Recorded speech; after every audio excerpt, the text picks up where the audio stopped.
Hi friends, இன்றைக்கி நம்ம சின்ன வெங்காய காரக்குழம்பு தான் பார்க்க போகிறோம். வாங்க இது எப்படி செய்கிறதுன்னு பார்க்கலாம். இப்போ ஒரு பாத்திரத்தில் தேவையான அளவு எண்ணெய் ஊற்றிக்கோங்க.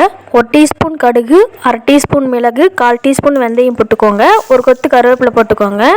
1 கப் சின்ன வெங்காயம் போட்டுக்கலாம். இதிலே 10 பல் பூண்டு போட்டுக்கோங்க. இந்த வெங்காயம் நல்லா பொன்னிறமாக வர அளவுக்கு நல்லா வணக்கிக்கோங்க. இப்போ இதுக்கு தேவையான மசாலா போட்டுக்கலாம். 1 டீஸ்பூன் மிளகாய்த்தூள், 1 டீஸ்பூன் மல்லித்தூள், 1 டீஸ்பூன் சாம்பார் தூள், 1/4 டீஸ்பூன் மஞ்சத்தூள், தேவையான அளவு உப்பு, இதெல்லாம் போட்டு நல்லா வணக்கிக்கோங்க. மீடியம் சைஸ் ஒரு தக்காளி பழம் அரைச்சி ஊற்றிக்கலாம். இது கிளறி விட்டுட்டு ஒரு 2 நிமிஷத்துக்கு க்ளோஸ் பண்ணி வைங்க. பாருங்கள், இந்த மாதிரி எண்ணெய் பிரிஞ்சு வந்திருக்கும். இப்போது இந்த ஸ்டேஜில் லெமன் சைஸ் புளி எடுத்து நான் கரைச்சி வச்சுருக்கேன். இதில் ஊற்றிடலாம். இதில் நான் 1/2 டம்ளர் அளவுக்கு தண்ணி ஊற்றிக்கிறேன். 5 நிமிஷத்துக்கு க்ளோஸ் பண்ணி வைங்க. நல்லா குழம்பு வெந்து வரும்.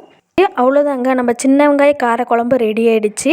சீக்கிரமாகவும் ரெடி பண்ணிடலாம். நீங்களும் இந்த மாதிரி ட்ரை பண்ணி பாருங்கள். ரொம்ப சூப்பராக இருக்கும். பிடிச்சிருந்தா ஒரு லைக் பண்ணுங்கள்.